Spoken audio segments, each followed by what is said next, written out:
Aleluia, glória a Deus, aleluia, louvado seja Deus, aleluia, mais um dia aqui, 112 dias, para a honra e glória do nome do nosso Senhor e Salvador, Jesus Cristo, o caminho, a verdade e a vida, o único Senhor, o único Deus e a vida eterna, o nosso Rei. Aleluia, glória ao nome de Jesus, aleluia. Obrigado, Jesus, obrigado, Jesus, obrigado, Jesus, por mais esse dia, pela oportunidade de começarmos aqui na Tua presença mais um dia, Senhor, buscando a Tua face, buscando a Tua presença, buscando a Tua palavra, buscando conhecer mais de Ti, Senhor. É por meio das Tuas palavras, é por meio das Escrituras que nós Te conhecemos, conhecemos o Teu caráter, conhecemos a Tua vontade, conhecemos a Tua direção, e nós queremos ser guiados pelo Senhor, Deus, e pela Tua palavra. Guia-nos, Senhor, pelas veredas da justiça, por amor ao Teu nome, meu Deus. Que possamos andar na verdade, Senhor, que possamos praticar a Tua palavra, não sendo apenas ouvintes ou leitores, mas praticantes dessa palavra, que é viva e eficaz, mais cortante e penetrante do que espada de dois gumes, e penetra até a divisão da alma e do espírito, e é apta para discernir os pensamentos e as intenções do coração. Obrigado, Senhor. Obrigado por cada encontro desse, obrigado porque até aqui nos ajudou o Senhor, Deus. Obrigado por tudo que o Senhor tem feito e por tudo que vai fazer. Obrigado, obrigado, obrigado. Te louvamos, te damos a glória, te damos o louvor, te damos a honra. A Ti seja o louvor e a glória e a sabedoria e as ações de graças e a honra e o poder e a força sejam a Ti, Senhor, o nosso Deus, o nosso Redentor, o nosso Salvador, o único caminho, o caminho no qual nós estamos e queremos permanecer, o caminho que conduz à salvação, o caminho do Senhor, meu Deus. É nesse caminho que queremos estar, é no Senhor que queremos estar, escondido debaixo das Tuas asas, protegidos pelo Teu sangue, como filhos amados, comprados pelo Senhor, aceitos em Tua presença, pela graça que nos permitiu adentrar e nos achegar ao trono da graça, Senhor. E é nesse lugar que nós queremos estar, em nome de Jesus Cristo, meu Deus, em nome de Jesus Cristo. Aleluia, glória a Deus, aleluia, louvado seja o nome do Senhor. Aleluia. Então hoje, Mateus capítulo 23, nós continuamos a nossa leitura. Vamos ler do 23 até o 26 de Mateus. Mateus capítulo 23. Então falou Jesus às multidões e aos discípulos: os mestres da lei e fariseus estão assentados na cadeira de Moisés. Portanto, obedecei a tudo o que vos disserem, mas não façais o que eles fazem, pois não fazem o que dizem. Atam fardos pesados e difíceis de suportar, e os põem nos ombros dos homens. Eles, porém, nem com o dedo querem movê-los. Tudo o que fazem é para serem vistos pelos homens. Alargam os seus filactérios e alongam as franjas das suas vestes. Amam os lugares de honra nas ceias, as primeiras cadeiras nas sinagogas, as saudações nas praças e os serem chamados de Rabi pelos homens. Vós, porém, não sereis chamados Rabi, pois um só é o vosso mestre, e vós todos sois irmãos. E a ninguém na terra chameis vosso Pai, pois um só é o vosso Pai, aquele que está nos céus. Nem sereis chamados mestres, pois um só é o vosso mestre, o Cristo. O maior entre vós será vosso servo. Pois quem a si mesmo se exaltar será humilhado, e quem a si mesmo se humilhar será exaltado. Aqui Jesus pontua sobre a importância de nós entendermos o nosso lugar em Deus, sem precisar nos autoafirmarmos e sem precisar tentar aparecer como os religiosos aqui faziam. E ele fala que a ninguém nós devemos chamar de pai, no sentido religioso, porque era isso, a prática deles era chamá-los ali de pai, os mestres, né, da lei ali eram chamados de pai pelo povo. E o Senhor vem pontuando isso aqui, né, pontuando a respeito da sua paternidade, que Ele que é o nosso pai e é Ele que nós devemos chamá-lo de pai. E aí eu também entendo que ele está falando de não colocar uma expectativa, né? A gente falou sobre isso no paternidade. Não colocar uma expectativa de paternidade em homens, mas a nossa expectativa maior tem que estar no Senhor. Ele sim é o nosso Pai, que nunca nos deixa, que nunca nos abandona, que sempre cuida de nós, que nos valoriza. Então, Ele é o nosso Pai. Verso 13, Mateus 23, 13. Ai de vós, mestres da lei, fariseus hipócritas, fechais o reino dos céus aos homens. Vós mesmos não entrais, nem deixais entrar os que querem. Ai de vós, mestres da lei e fariseus, hipócritas, devorais as casas das viúvas sob desculpa de prolongadas orações. Por isso sofrereis mais rigorosamente. Ai de vocês, mestres da lei e fariseus hipócritas, percorrei o mar e a terra para converter alguém, e depois de o terdes feito, o tornais filho do inferno 2 vezes mais do que vós. Ai de vós, condutores cegos, que dizeis, aquele que jurar pelo templo, isso nada é, mas o que jurar pelo ouro do templo, esse é devedor. Insensatos e cegos, qual é mais importante, o ouro ou o templo que santifica o ouro? Também dizeis, aquele que jurar pelo altar, isso nada é, mas aquele que jurar pela oferta que está sobre o altar, esse é devedor. Insensatos e cegos, qual é mais importante, a oferta ou o altar que santifica a oferta? Portanto, o que jurar pelo altar, jura por ele e por tudo o que sobre ele está. E o que jurar pelo templo, jura por ele e por tudo o que nele habita. E o que jurar pelo céu, jura pelo trono de Deus e por aquele que está sentado no trono. Ai de vós, mestres da lei e fariseus, hipócritas, dais o dízimo da hortelã, do endro e do cominho, mas negligenciais o mais importante da lei, a justiça, a misericórdia e a fé. Devíeis, porém, fazer estas coisas sem omitir aquelas. Né? Então Jesus aqui não desconstrói o templo, o dízimo, né? Ele reafirma o dízimo, porém que com o coração correto, né? Com a intenção certa, porque ele está dizendo que não adianta você ser dizimista da hortelã, né? Quer dizer, dos pequenos, dos poucos centavos, das poucas coisas que você recebe. Não adianta você ser, né, dizimista apenas por uma religiosidade e não cumprir aí, né, como ele fala aqui, a lei, a justiça, a misericórdia e a fé. Verso 24. Condutores cegos, que coais um mosquito e engolis um camelo. Ai de vós, mestres da lei e fariseus hipócritas, limpais o exterior do corpo e do prato, mas o interior está cheio de roubo e imoralidade. Fariseu cego, limpa primeiro o interior do copo e do prato.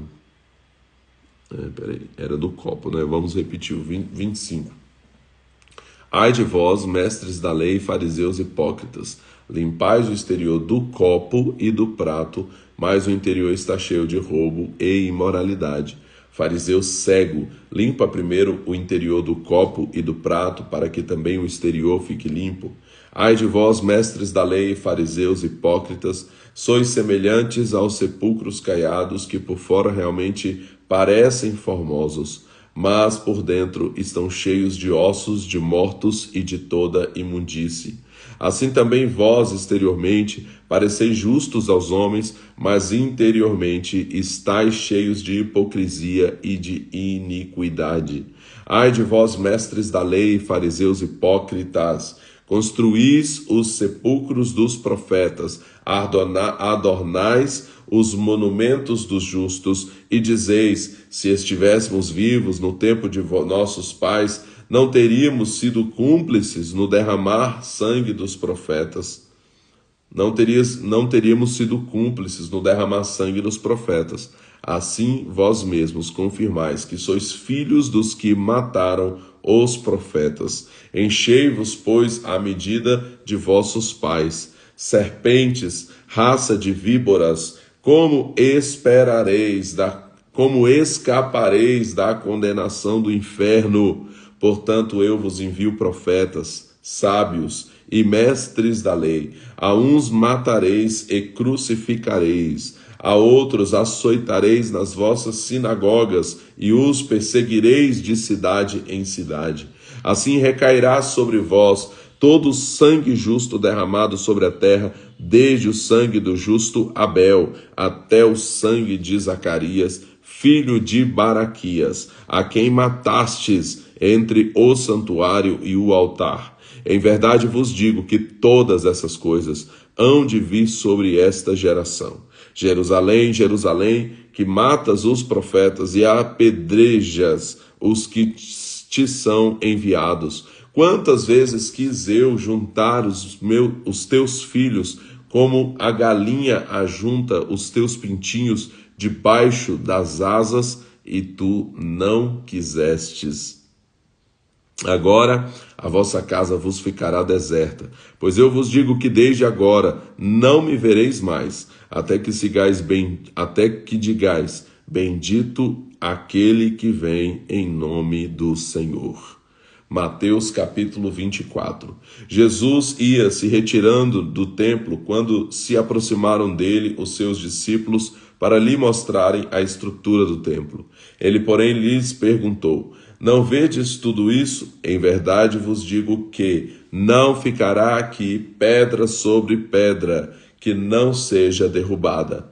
Estando ele assentado no Monte das Oliveiras, aproximaram-se dele os discípulos em particular e lhe pediram: dize-me quando acontecerão estas coisas e que sinal haverá da tua vinda e do fim dos tempos? Respondeu-lhe Jesus: acautelai-vos que ninguém vos engane, pois muitos virão em meu nome, dizendo eu sou o Cristo, e enganarão a muitos. Ouvireis de guerras e rumores de guerras, mas cuidado para não vos alarmardes. Tais coisas devem acontecer, mas ainda não é o fim. Levantar-se-á nação contra nação, reino contra reino, e haverá fomes, pestes e terremotos em vários lugares. Todas essas coisas, porém, são o princípio das dores. Então vos hão de entregar para serdes atormentados e vos matarão. Sereis odiados de todas as nações por causa do meu nome. Neste tempo, muitos se escandalizarão, trair-se-ão mutuamente e se odiarão uns aos outros. Surgirão muitos falsos profetas e enganarão a muitos. E por se multiplicar a iniquidade, o amor de quase todos esfriará. Mas aquele que perseverar até o fim será salvo. E este evangelho do reino será pregado em todo o mundo, em testemunho a todas as nações. Então virá o fim.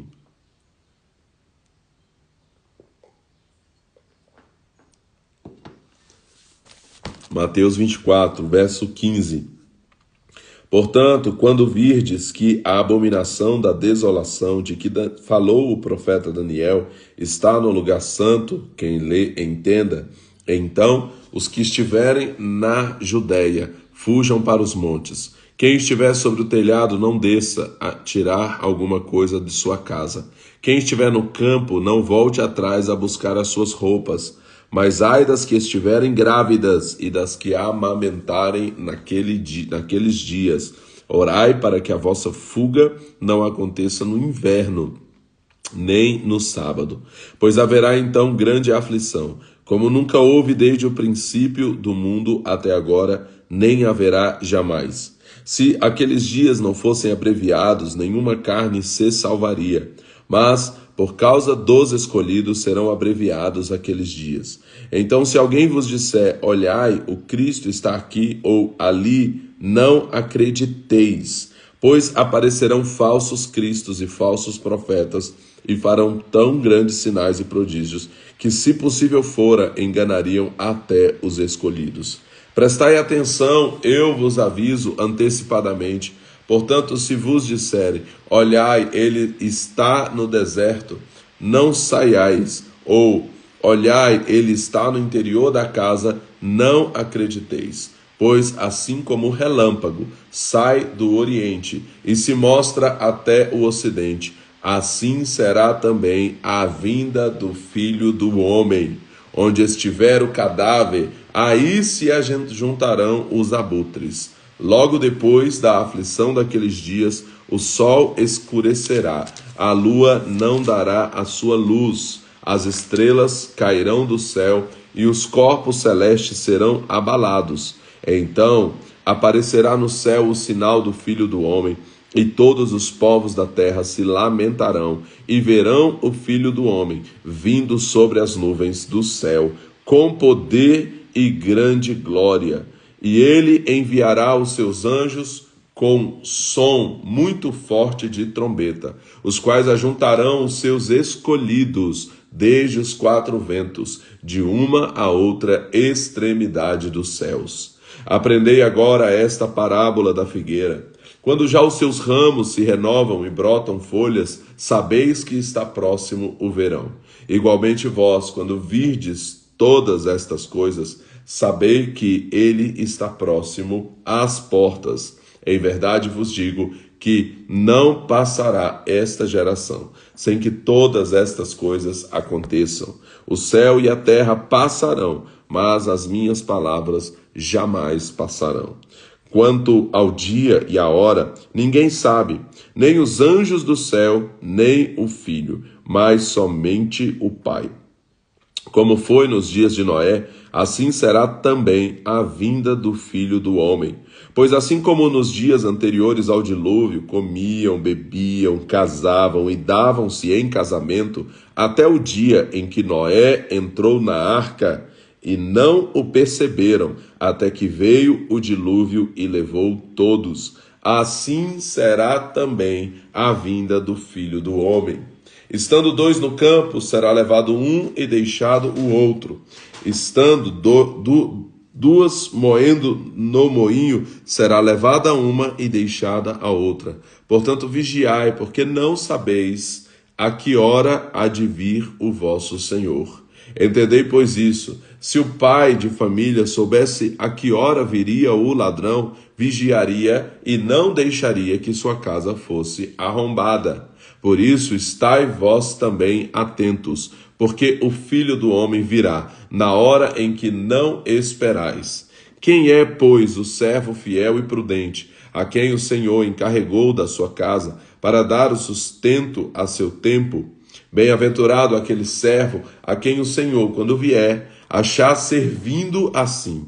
Em verdade vos digo que lhe confiará todos os seus bens. Se, porém, aquele servo for mau e disser consigo, o meu senhor tarde virá, e começar a espancar os seus conservos, e a comer e a beber com os beberrões, virá o senhor daquele servo num dia em que não espera, e a hora em que ele não sabe, e o castigará e lhe dará lugar com os hipócritas. Ali haverá choro e ranger de dentes. Capítulo 25. E aqui no 24 ele falou então, sobre a sua segunda vinda, falou algumas coisas que ainda são um pouco misteriosas para nós no que diz respeito a datas, por exemplo, mas ele disse que ninguém sabia também a hora, nem ele enquanto homem aqui nessa terra, nem o filho, no caso, sabia que hora seria, até porque essa hora não é uma hora que está definida, pelo menos assim que eu creio, por mais que o Senhor sabe, porque Ele é onipresente, Ele sabe inclusive as decisões que vamos tomar, mas não é algo que estava definido ali, porque isso está diretamente relacionado também com o nosso posicionamento como igreja, já que é necessário que a gente pregue o evangelho em todo o mundo, para que venha então o fim. Então está aí em aberto essa data de acordo com isso. Mas ele diz que vai ser como nos dias de Noé. E eu meditando sobre isso, estive lá na Arca de Noé no Kentucky e meditei muito sobre a Arca de Noé e também trouxe uma uma pregação sobre a porta que apontava para Cristo na arca, né? A porta aponta para Cristo. E eu preguei essa mensagem falando sobre isso, com uma porta, inclusive no púlpito, ilustrando como tinha ali a porta na arca, que foi a parte da arca que mais me impactou. Foi a porta com a cruz projetada, porque lembra de Jesus. Jesus é a única porta. Não há salvação fora de Jesus. Não há salvação por outro meio. Só Jesus salva. Ele é o caminho, a verdade e a vida. Ele não é um caminho, uma verdade. Ele não é uma opção. Ele não é um dos caminhos que levam a Deus. Não, ele é o caminho. Ele é o único caminho. Ele é a verdade. Ele é a vida. E ninguém vai ao Pai a não ser por Jesus. Então ele é a porta, a única porta. Só tinha uma forma de ser salvo. Era entrando por aquela porta naquela arca. Quem não atravessasse aquela porta estaria perdido, destruído pelo dilúvio lá fora. E de fato foi isso que aconteceu com todos que não entraram pela porta. Então só podemos entrar pela porta que é Jesus. Da mesma forma, não há salvação fora de Jesus. Se não atravessar a porta, se não entrar na porta, na arca, espiritualmente falando agora, atravessando pela porta que é Jesus, não tem salvação. E como nos dias de Noé, assim também vai ser a vinda do Filho do Homem. Então muitos vão estar ali vivendo suas vidas, comendo, bebendo, casando, se dando em casamento, e não vão perceber que o dilúvio vai levar todos eles que não atravessaram a porta. Então, se você não atravessou a porta, atravesse. Jesus é a porta, ele é o caminho, somente ele pode nos salvar. Não há outro nome, diz lá em Atos, dado entre os homens pelo qual devamos ser salvos. É só no nome de Jesus, não há salvação fora de Jesus. É só Jesus que salva. E precisamos estar nele, atravessarmos a porta e permanecer nesse lugar de salvação. Aleluia, glória a Deus, aleluia, louvado seja o nome do Senhor. E aí eu falei aqui que o tempo, eu penso que o tempo está em aberto, no sentido que depende muito do crescimento do reino, da expansão do reino, através também de nós, que estamos levando o reino, pregando o reino, anunciando Jesus. Então a volta de Jesus está relacionada a nós fazermos o nosso trabalho. E aí, comparando com a questão do dilúvio aqui, é interessante porque não choveu enquanto Noé não terminou a arca. Então o dilúvio só veio quando Noé terminou a arca. Poderia ter chegado em algum momento ali, ele ainda com a arca inacabada, imagine. Ia vir o dilúvio e ele não teria acabado a arca, mas não, o dilúvio só veio quando a arca terminou, e isso também eu creio que é assim que vai ser a vinda do Senhor, quando nós cumprirmos o nosso papel, completarmos a construção da arca, ou seja, completarmos a pregação do Evangelho, anunciarmos em todo o mundo o Evangelho, fizermos a nossa parte, preparamos a arca, trouxemos para dentro da arca quem deve estar dentro da arca, atravessaram a porta e entraram, então virá o fim, então virá o dilúvio, ali como aqui no exemplo de Noé, que a gente sabe que não vai ser mais um dilúvio de águas, porque o Senhor prometeu que não faria mais isso com águas, mas que haverá aí essa segunda vinda, esse fim, como é chamado aqui, então virá o fim. Mateus capítulo 25. Então o reino do céu será semelhante a 10 virgens que, pegando as suas lâmpadas, saíram ao encontro do noivo. 5 eram insensatas, 5 prudentes. As insensatas, ao pegarem as suas lâmpadas, não levaram azeite consigo. As prudentes, porém, levaram azeite em suas vasilhas com as suas lâmpadas. Demorou o noivo a chegar. Todas elas ficaram com sono e dormiram. À meia-noite, porém, ouviu-se um grito. Aí vem o noivo, saí ao seu encontro. Então todas aquelas virgens se levantaram e prepararam as suas lâmpadas. E as insensatas disseram às prudentes: dai-nos do vosso azeite, a nossa lâmpada se apagam. As prudentes, porém, responderam: não seja o caso que nos falte a nós e a vós. Ide antes ao que o vendem e comprai-o. E, tendo elas ido comprá-lo, chegou o noivo. As virgens que estavam preparadas entraram com ele para o banquete de casamento, e fechou-se a porta. Mais tarde, chegaram também as outras virgens, dizendo: Senhor, Senhor, abre-nos a porta. Ele, porém, respondeu: Em verdade vos digo que não vos conheço. Portanto, vigiai, porque não sabeis o dia nem a hora em que o Filho do Homem há de vir. Então, precisamos sempre estar prontos com azeite, prontos aí para entrarmos. Por quê? Porque uma hora a porta vai fechar. E aí, aqueles que estavam vigiando, prontos, permanecerão e outros ficarão de fora. Então eu sempre digo isso na igreja: não sabemos a hora, não sabemos o dia, mas sabemos de uma coisa: precisamos estar prontos para, se for hoje, a gente está pronto para estar com ele para sempre. A pergunta é: você está pronto?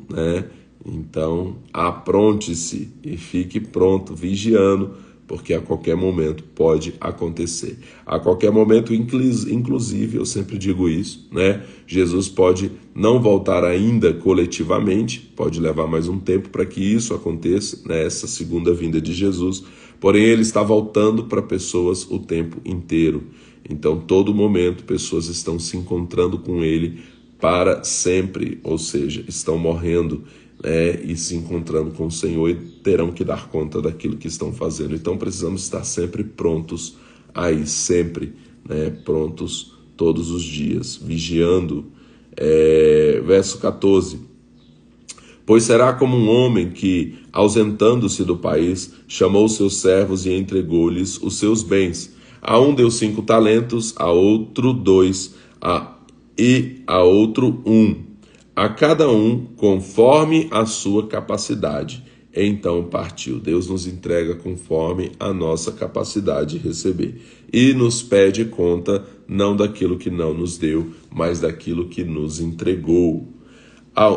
O que recebera 5 talentos, negociou com eles e ganhou outros 5 talentos. Do mesmo modo, o que recebera 2, ganhou também outros 2. O que, porém, recebera 1 foi, cavou na terra e escondeu o dinheiro do seu senhor. Muito tempo depois veio o senhor daqueles servos e ajustou contas com eles. Então o que recebera 5 talentos se aproximou e entregou-lhe outros 5 talentos, dizendo: Senhor, confiaste-me 5 talentos, olhai, aqui estão outros 5 talentos que ganhei com eles. O seu senhor lhe disse: Muito bem, servo bom e fiel, sobre o pouco foste fiel, sobre o muito te colocarei. Entra e participa da alegria do teu senhor.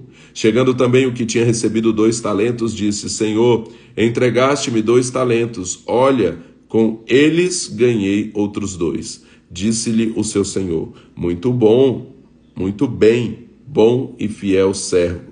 Sobre o pouco foste fiel, sobre o muito te colocarei. Entra e participa da alegria do teu senhor. Chegando, porém, o que recebera 1 talento, disse: Senhor, eu sabia que és homem duro, que colhes onde não plantastes e ajuntas onde não espalhaste, e com medo escondi na terra o teu talento. Aqui tens o que é teu. Respondeu-lhe, porém, o seu senhor: servo mau e negligente, sabias que colho onde não plantei e ajunto onde não espalhei? Devias então ter confiado o seu dinheiro aos banqueiros, e quando eu viesse, receberia com juros o que é meu. Tirai-lhe o talento e dai-o ao que tem 10, pois a qualquer que tiver será dado, e terá em abundância. Ao que não tiver, até o que tem lhe será tirado. Lançai para fora o servo inútil nas trevas, ali haverá choro e ranger de dentes. Então essa parábola dos talentos, ela nos ensina muitas coisas. Ela nos ensina, por exemplo, aqui que Deus não dá igualmente a todos. Deus dá de acordo com a capacidade que cada um tem para receber. E que Deus pede contas daquilo que Ele nos entregou. Ele não vai pedir contas daquilo que Ele não nos deu. também nos mostra que é mais difícil quando se tem pouco, multiplicar e entregar ao Senhor. E isso aqui é algo que a gente precisa refletir, porque precisamos ser fiel no pouco, Então é um pouco que Ele nos deu, vamos multiplicar isso, vamos usar isso e vamos fazer isso crescer para a glória dEle. Verso 31, quando o Filho do Homem vier em sua glória e todos os anjos com ele, então se assentará no trono da sua glória. Todas as nações se reunirão diante dele e ele separará uns dos outros, como o pastor separa dos bodes as ovelhas. Ele colocará as ovelhas à sua direita e os bodes à sua esquerda. Então dirá o rei aos que estiverem à sua direita: vinde, benditos do meu Pai, possuí por herança o reino que vos está preparado desde a criação do mundo.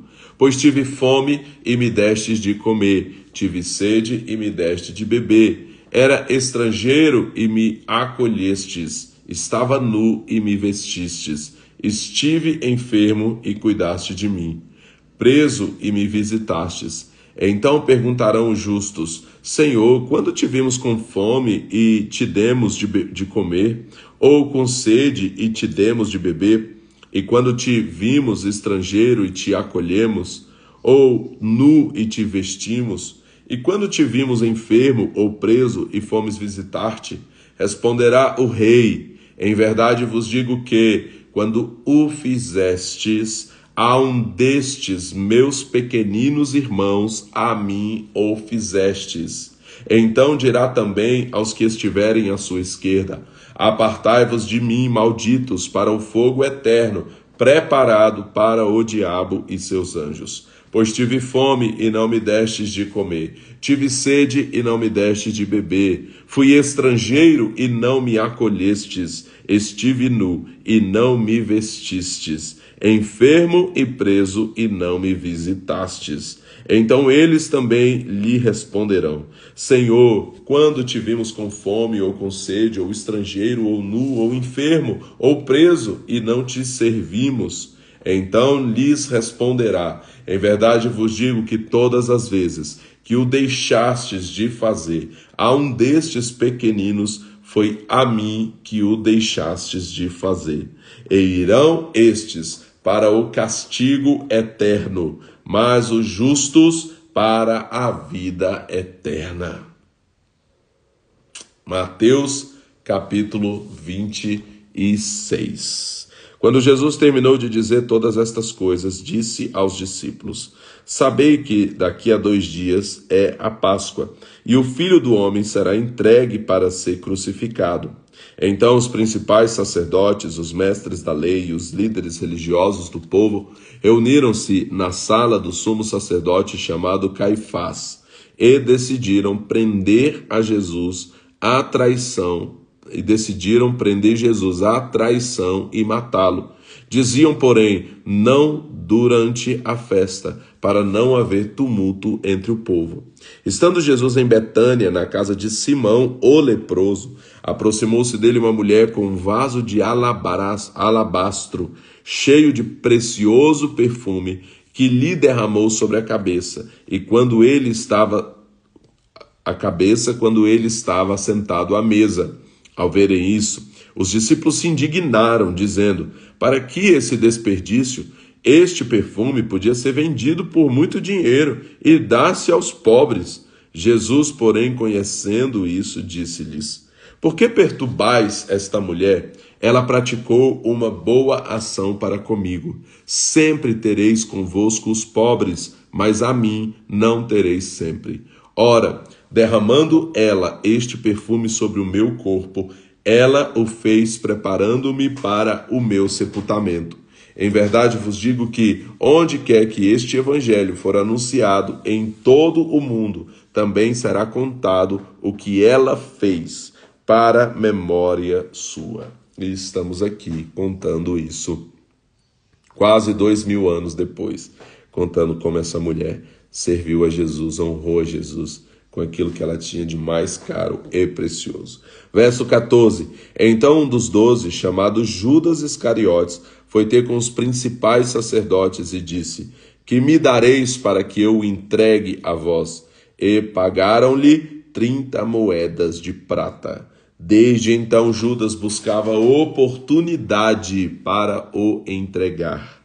No primeiro dia da festa dos pães sem fermento, os discípulos se aproximaram de Jesus e lhes perguntaram: Onde queres que façamos os preparativos para comeres a Páscoa?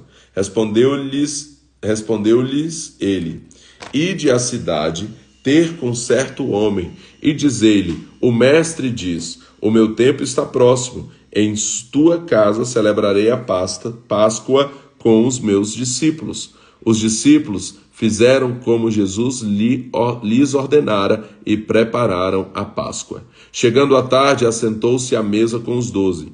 Enquanto comiam, disse-lhes: Em verdade vos digo que um de vós me trairá.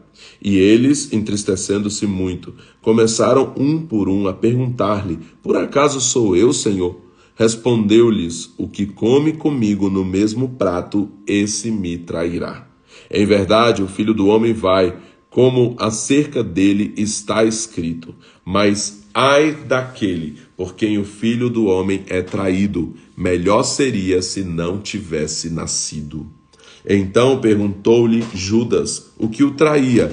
Por acaso sou eu, mestre? Respondeu Jesus: Tu o disseste. Enquanto comiam, Jesus tomou o pão e, abençoando-o, partiu, e o deu aos discípulos, dizendo: Tomai e comei, isto é o meu corpo. Então ele tomou o cálice, tendo dado graças, deu-o aos discípulos, dizendo: Bebei dele todos, isto é o meu sangue, o sangue da nova aliança, que é derramado por muitos para perdão de pecados. E digo-vos que, desta hora em diante, não bebereis deste fruto da vide, até aquele dia em que o beba de novo convosco no reino de meu Pai. Cantaram um hino e saíram para o Monte das Oliveiras. Então Jesus lhes disse: Todos vós esta noite me abandonareis, pois está escrito: ferireis o pastor e as ovelhas do rebanho se dispersarão.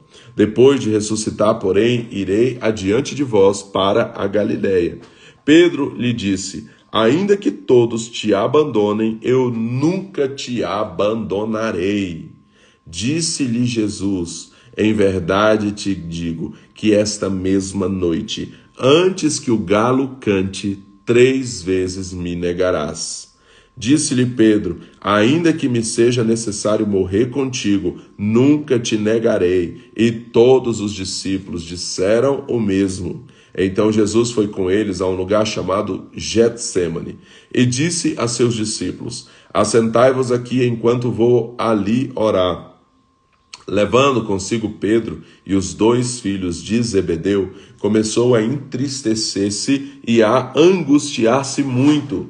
Então lhes disse: A minha alma está cheia de tristeza mortal. Ficai aqui para vigiar comigo. Indo um pouco adiante, prostrou-se sobre o rosto, orando e dizendo: Meu Pai, se possível, passe de mim este cálice. Todavia, não seja como eu quero, mas como tu queres.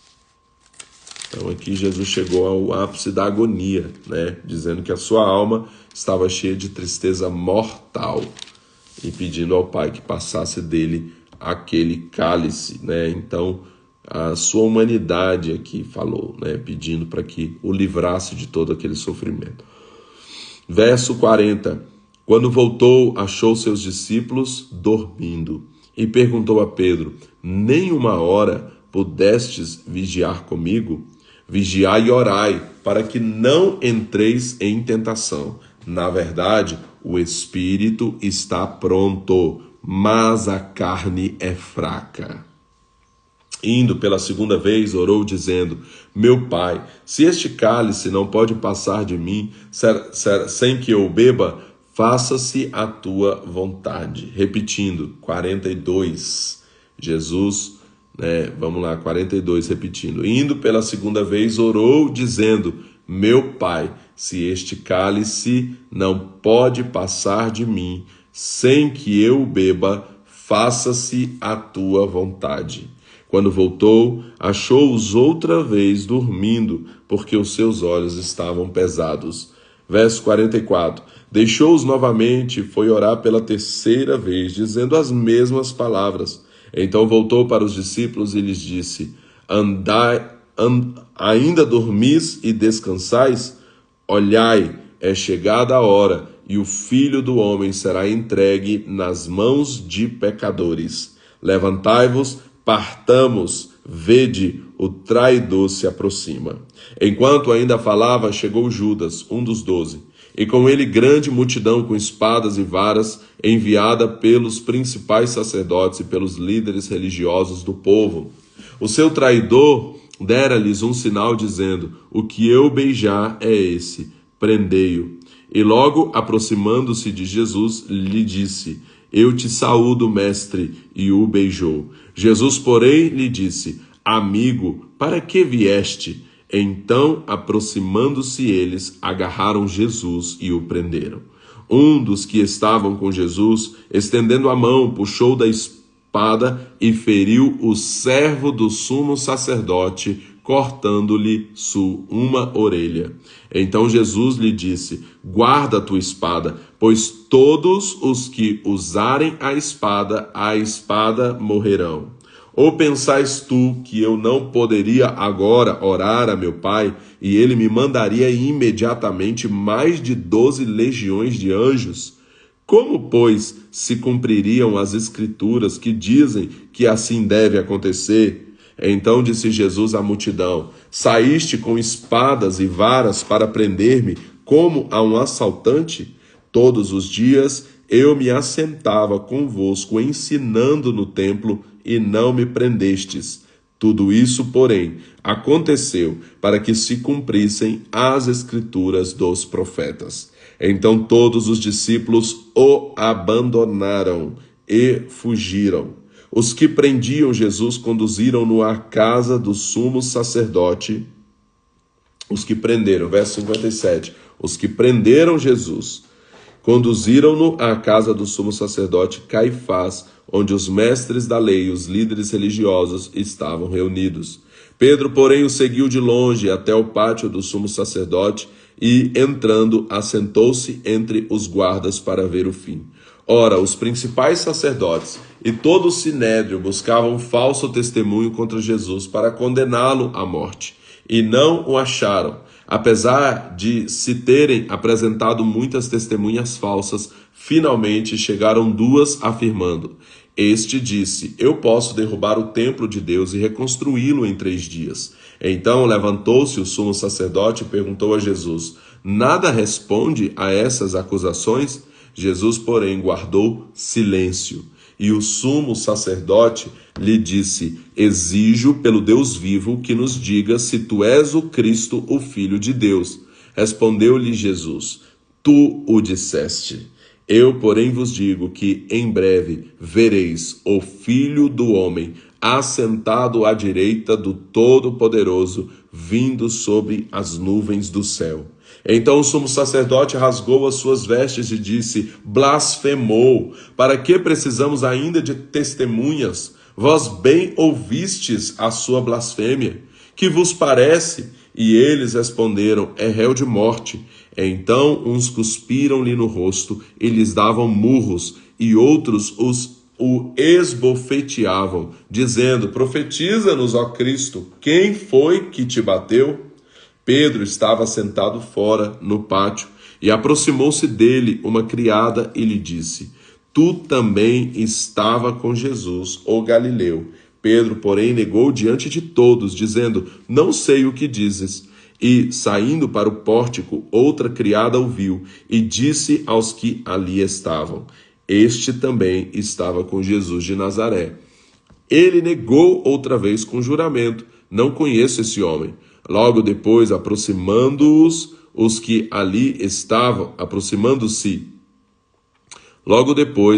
verso 73, logo depois, aproximando-se os que ali estavam, disseram a Pedro: verdadeiramente também tu és um deles, pois o teu modo de falar te denuncia. Então começou ele a praguejar e a jurar dizendo: não conheço este homem. E imediatamente o galo cantou. Então Pedro se lembrou das palavras que Jesus lhe dissera: antes que o galo cante, 3 vezes me negarás. E saindo dali, chorou amargamente. Então é isso, né? Evangelho, palavra de Deus, tantas coisas preciosas aqui da vida de Jesus, tantos ensinamentos, né? Tantas coisas importantes aqui a respeito de Jesus, a respeito da sua vinda, a respeito da sua entrega total, a respeito das suas promessas, aquelas que já se cumpriram, como a da ressurreição, e aquelas que ainda vão se cumprir, como da sua segunda vinda, né? Então isso aqui é muito forte. Que o Senhor nos abençoe para que nós estejamos sempre prontos, esperando, aguardando ansiosamente, trabalhando para que essa segunda vinda possa ser apressada em nome de Jesus Cristo. Se tiver algo que a gente possa fazer, que a gente possa fazer. Falar do amor de Deus para alguém, anunciar, pregar o Evangelho a toda criatura, em todo tempo, aproveitando todas as oportunidades para falar de Jesus e anunciá-lo a este mundo, para que mais e mais pessoas atravessem a porta que é Jesus e alcancem a salvação que é somente nele, porque só Jesus salva, ele é a porta, né? Não há salvação fora dele. Então que a gente possa realmente proclamar isso em nome de Jesus Cristo. É isso então, hoje nós vamos até aqui e amanhã nós continuamos a partir de Mateus 27. Vamos ler o 27 e o 28, completar aqui, né, a respeito da crucificação, a respeito da ressurreição. Vamos completar o Evangelho de Mateus e amanhã também nós começamos o Evangelho de Marcos. Amém? Deus abençoe o seu dia, tenha um ótimo dia em nome de Jesus Cristo e até amanhã, se Deus quiser. Deus abençoe.